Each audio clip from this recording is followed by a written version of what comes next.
주시는 말씀은 신약의 마태복음 11장입니다. 마태복음 11장 20절부터 24절까지의 말씀을 시작했습니다. 신약성경 마태복음 11장 20절부터 24절까지의 말씀인데요. 계속해서 읽겠습니다. 예수께서 권능을 가장 많이 행하신 고을들이 회개하지 아니함으로 그때 책망하시되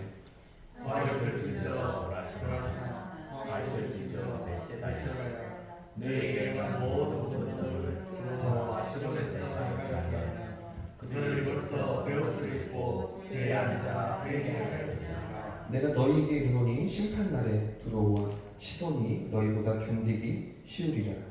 가버나움아 네가 하늘에까지 높아지겠느냐 공의에까지 낮아지겠느냐 내게만 모든 권능을 소돔에서 행하였더라면 그 성이 오늘까지 있었으리라. 같이 읽겠습니다.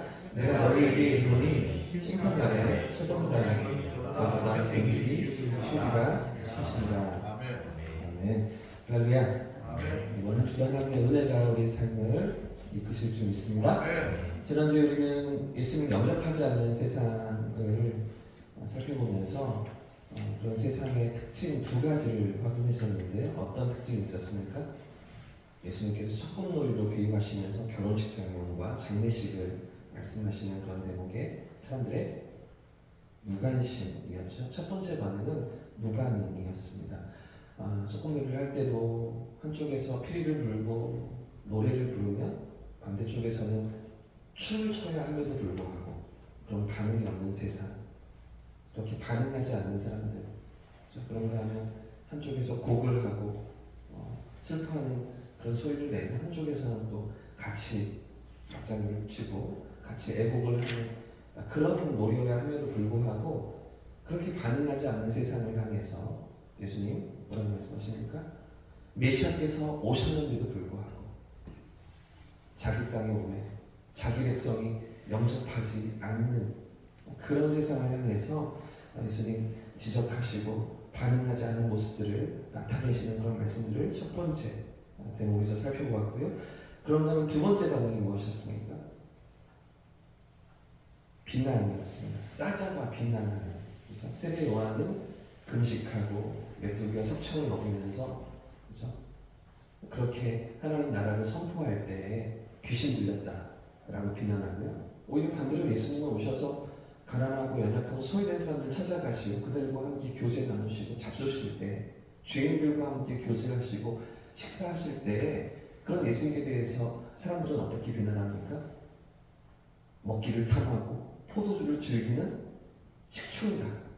이렇게 비난했던 것이죠. 싸잡아 비난하는 것이 모든 것들이 다 사실은 비난거리라고 생각하면서 예수님을 받아들이지 않는 그런 세상임을 예수님께서 지적하고 계셨는데, 그래서 지난주 우리가 결론적으로 두 가지가 더 오늘 남아있긴 하지만 지난주에 왜 이렇다고 제가 말씀드렸습니까? 세상 사람들이 왜 이렇게 반응하는 것이라고 전에 말씀을 드렸었습니까? 처음부터 받아들일 생각이 없었기 때문입니다. 처음부터 영접할 마음이 없었기 때문이죠. 무관심하고 무반응하며 무엇이든 싸잡아 비난하는, 그죠? 진리고 영생이고 다 필요 없고 관심도 없고 지금 내 삶이 내 먹고 사는 게 지금 그죠?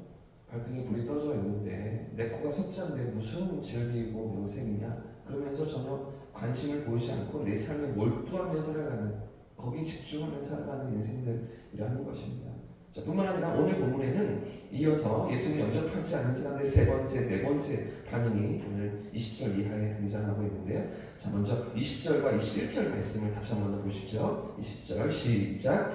예수께서 권능을 가장 많이 행하신 고을들이 회개하지 아니하므로 그때에 책망하시되 화이슬 진저 보라시나 화이슬 진저 베세다야 너희에게 모든 권능을 두로와 시돈에서 행하였더라면 그들이 벌써 배웠으리고 제 안에서 회개하였으리라. 아멘. 여러분, 예수님을 영접하지 않은 세상의 세 번째 특징이 무엇일까요? 오늘 20절과 21절에서 예수님 무엇을 말씀하고 계십니까? 회개치 않는 것입니다. 회개하지 않는 것. 지금 예수님께서 언급하시는 이 고라신과 베세다는 예수님의 공생의 기간 중에 가장 많이 찾아가셨던 그런 동네였던 것 같습니다. 예수님 주요 거점으로 삼으시고 머무시고 지내셨던 가버나움에서 그렇게 멀지 않은 곳이었기 때문이죠. 지도를 보시면 이 가버나움에서 고라시는 북쪽으로 4km 정도 떨어져 있다고 합니다. 그러니까 뭐 하루에도 여러 번 방문할 수 있는 그런 거리에 있는 4km면 1리인가요? 한 리가 어떻게 되죠? 10리입니까? 리를 저는 안 써서 그렇죠? 옛날 분들이세요. 그래서 10리밖에 안 되는 거죠. 그 4km 위에 이제 고라신이 있는 거고요. 베세다는 동쪽으로 있습니다. 3km밖에 안 됩니다. 더 가까운 동네가 베세다인 거죠. 그러니까 아주 가까운 동네에 있는 그런 위치에 이 두 동네가 있었는데요. 여러분 생각해 보십시오. 예수님께서 3년 반을 가버나움에서 머무셨으니 물론 예루살렘에 3차례 내려가십니다. 공생의 기간 동안 3년 동안 명절을 맞으셔서 예루살렘으로 3번 예수님 내려가시고 그리고 다시 올라오셔서 갈릴리 근방의 가버나움에서 주로 지내시는데요. 거기만 계셨을까요? 그죠? 고라신과 베세다를 자주 찾아가시는 거죠. 그 중에서 특히 이 베세다는 어떻습니까? 베세다 언제 들어보셨습니까? 어떤 장면에서 베세다가 등장합니까? 베세다 들녘에서 보리떡 받침 그 아이 믿음 갖고 살게 하소서. 절였을 때 불렀던 주여 찬양 그런 가사가 지금도 남아 있습니다. 베세다 들녘에서 예수님 오병이어 사건을 나타내셨던 것이죠. 그러니까 이 사건을 그 갈릴리 일대에 다 소문이 났던 겁니다.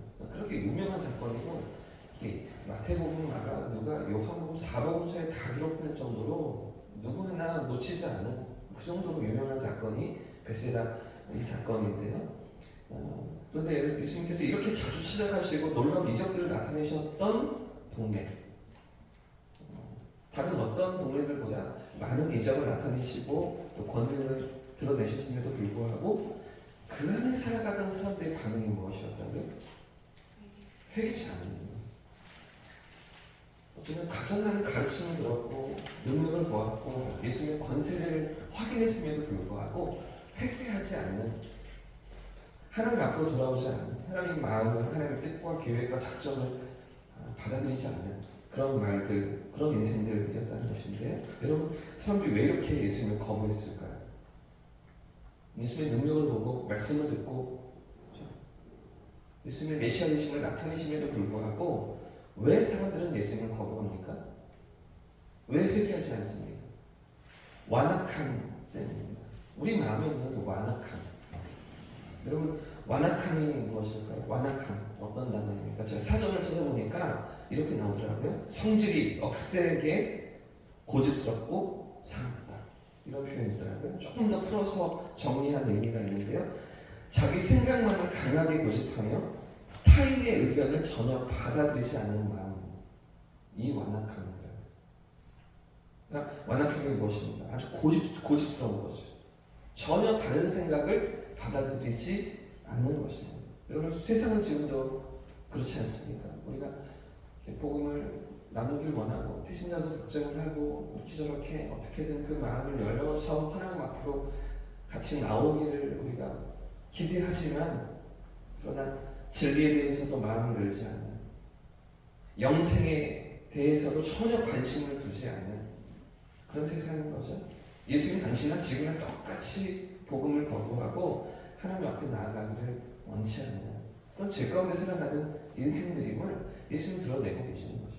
예수님 나타내고 계시는 세 번째 특징, 그렇죠? 회개치 않는 것, 자신의 완악한 마음이 그들 가운데 있는 예수님의 그 말씀인데요. 자, 뿐만 아니라 마지막 네 번째로 예수님을 영접하지 않는 반응이 또 있습니다. 23절 말씀도 같이 한번 읽어보겠습니다. 시작. 가버나움아, 내가 하늘까지 높아지겠느냐? 문부에까지 낮아지리라. 내게 행한 모든 권능을 소돔에서 행하였더라면 그 성이 오늘까지 있었으리라. 아멘. 지금 예수님께서 말씀하시는 예수님을 영접하지 않는 네 번째 사람들의 특징이 무엇입니까? 교만함입니다. 교만함. 여러분, 교만은 무엇이죠? 내가 높다고 생각하는 거죠. 내가 가장 잘났다고 생각하는 것이죠. 다른 사람들은 다 깔보고 깎아내리면서 나만 인정받고 나만 높임을 받으려 하는 것, 이런 게 교만함 아니겠습니까? 그래서 여러분, 우리가 이렇게 여러 사람들을 만나다가 사람들 가운데 교만함이 느껴지면 여러분 어떻게 하십니까? 좀 이 사람 좀 그렇게 안 봤는데 교만한 것 같다, 그런 마음이 드시면 어떻게 하십니까? 사람이 싫어지잖아요. 저는 그렇던데요. 가까이 하기가 싫더라고요.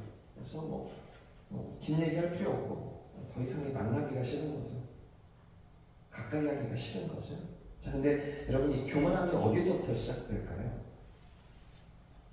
교만함이 어디에서부터 출발합니까? 사실은 처음부터 교만하는 사람은 없는 것 같습니다.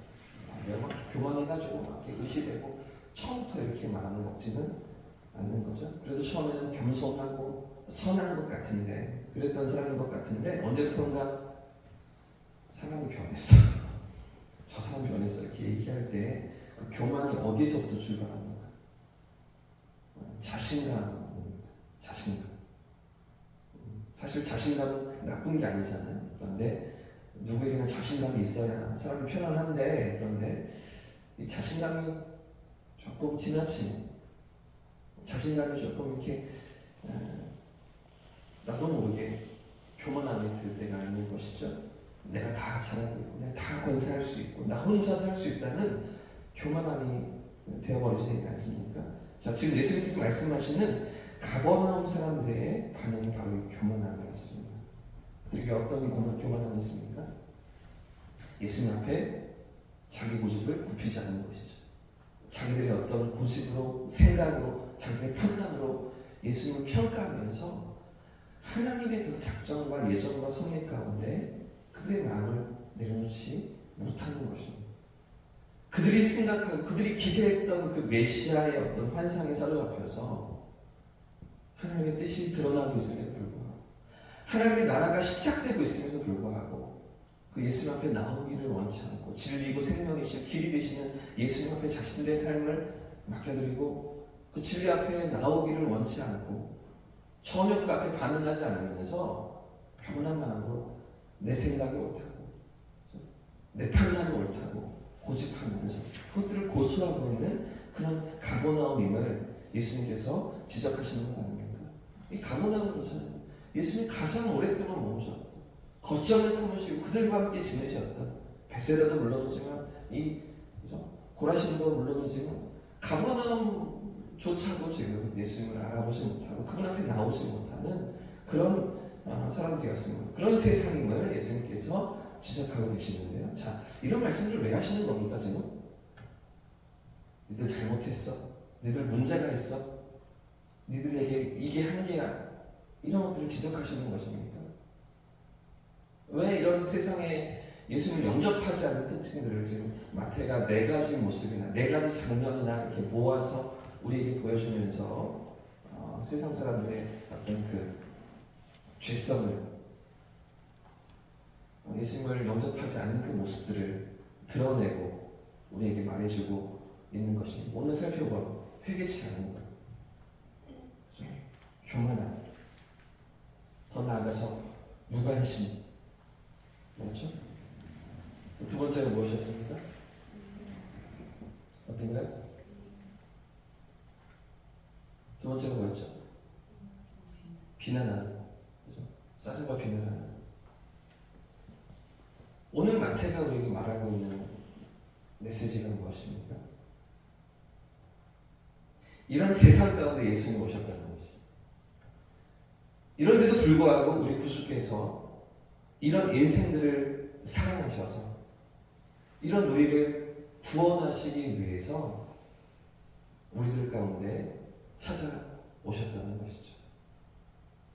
가장 많은 권능과 가장 많은 말씀을 들었음에도 불구하고 받아들이지 못하는, 깨닫지 못하는 그런 어둠 가운데 있고 죄 가운데 사로잡혀 있는 그런 불쌍한 인생들을 위해서 어쩌면 자기 힘으로 어찌할 수 없는 그 교만함도, 그 회개치 못하는 마음도, 그 비난도, 무관심도 다 자기 힘으로는 어떻게 할 수가 없는 그런 죄 가운데 사로잡힌 인생들에게 자유함을 주시고 영생의 길을 여시기 위해서, 하나님 아버지와 화목할 수 있는 그 길을 여시기 위해서 우리 주님께서 이 땅에 오셨음을 마태가 말하고 있는 것입니다. 할렐루야.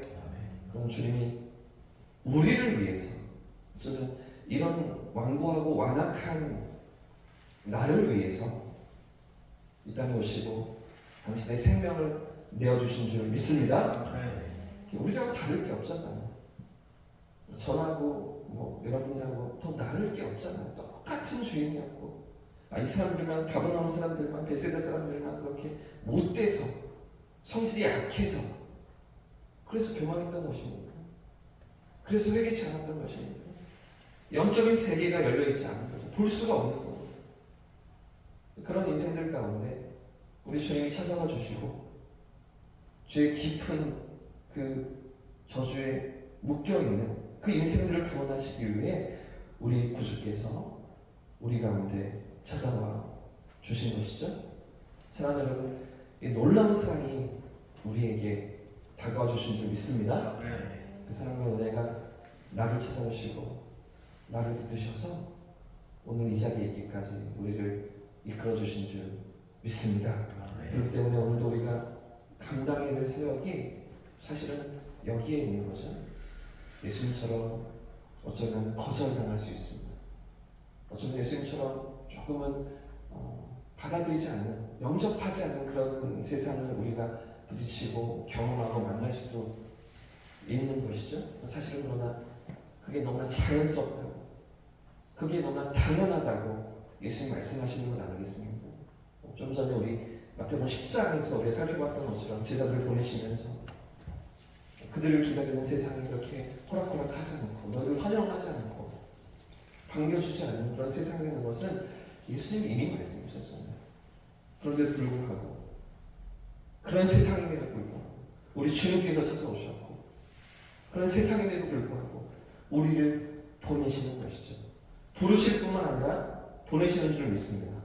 우리를 통해서 구원하실 영혼들이 있어서, 지금도 찾고 기다리시는 영혼들이 있어서 천하보다 귀한 한 영혼을 만나주시기 원하셔서 우리를 세상 가운데 두시고 그 삶의 자리에 우리를 세워두시고 우리가 만나는 수많은 영혼들을 맡기시며 우리에게 부탁하시는 줄 믿습니다. 이 믿음의 고백을 가지고 또 한 주를 살아가시는 저와 우리 성도님 되시기를 예수님의 이름으로 축복합니다. 어쩌면 세상에서 우리가 하나님 백성으로 살아갈 때 만나는 어려움은, 고난은, 장애물은 좀 당연한지도 모르겠습니다.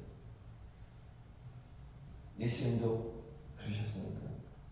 우리가 주님, 주여, 내 삶의 주인이라고 고백하는 그분도 그렇게 삶을 사셨잖아요.